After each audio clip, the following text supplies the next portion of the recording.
I have a confession to make. A confession. Every year, the officers of our division meet for a few days in a hotel or a conference centre for what used to be called a retreat, but is now called an officers' gathering or something. Over the years, some have been really good and others have been, well, shall we say, they don't float my boat. Well, the confession's not that. The confession is that most years there's a room set aside for praying in. It's usually beautifully set up with various stations involving candles, sand and boiled sweets. My confession is I usually don't go to the prayer room. It's not that I don't pray or that I don't appreciate the effort that has gone into the artwork and the installation, but there's just something that doesn't work for me. I don't know how you feel about prayer meetings. I don't know what picture the term conjures up in your head.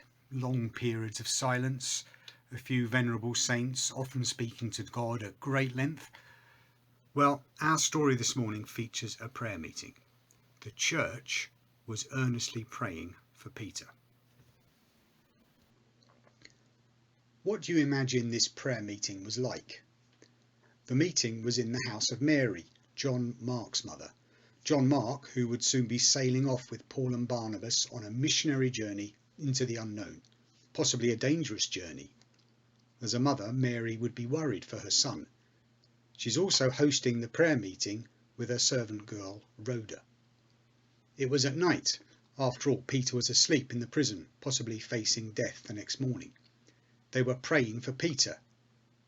Do you think they'd met earlier to pray for James as well?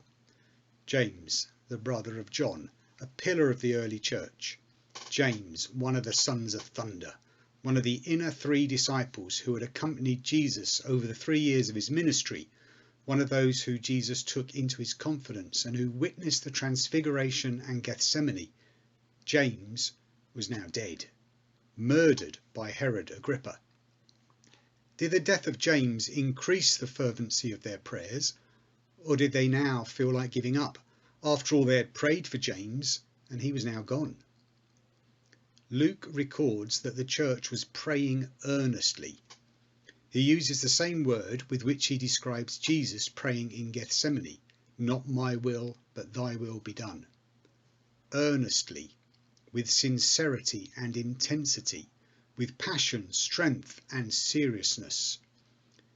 During this intense, sincere, passionate prayer meeting, there comes a knock at the door. Not wishing to be disturbed, they send Rhoda, the servant girl, to see who it is knocking at this time of night. Rhoda recognised Peter's voice and was so overjoyed she ran back to tell the prayer group without letting Peter in. Imagine Peter standing out in the street, having just escaped from prison, looking left and right, wondering what was happening. Rhoda interrupts the earnest prayers. "Peter is at the door." "You're out of your mind," they told her. "Dear God, please help our brother Peter, locked in chains, facing death." "He's not locked in chains. He's at the door."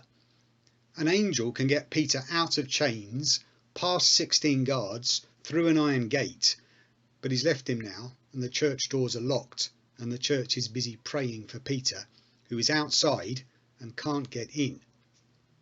Eventually, Peter is allowed in, and presumably the prayer meeting ends with a word of thanks to God.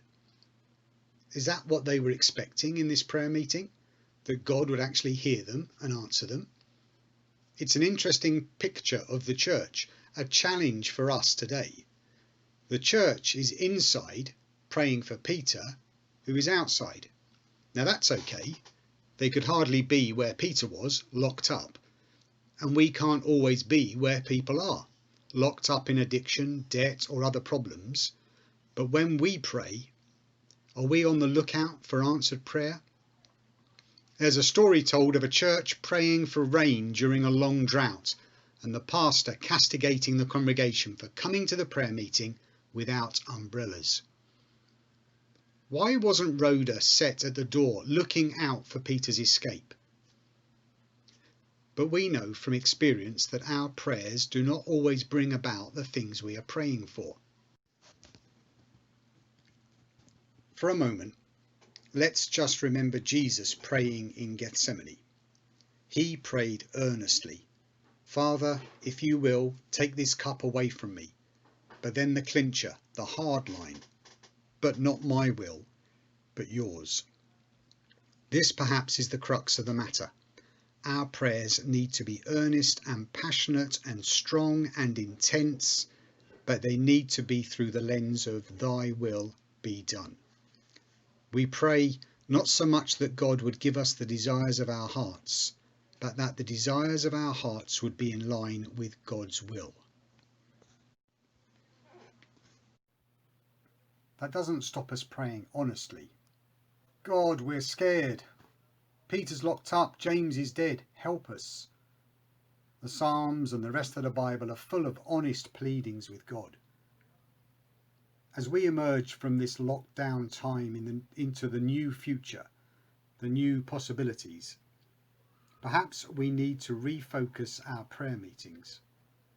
Refocus them on seeking God's will and seeking to align ourselves with God's plan. To listen and in earnestness, passion and strength, bow before him and trust him. In the words of Chris Machen's song, there are moments in our journey following the Lord where God illumines every step we take.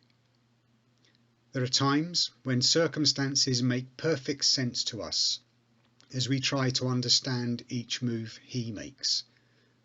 When the path grows dim and our questions have no answers, turn to him. There are days when clouds surround us and the rain begins to fall, the cold and lonely winds won't cease to blow, and there seems to be no reason for the suffering we feel. We are tempted to believe God does not know.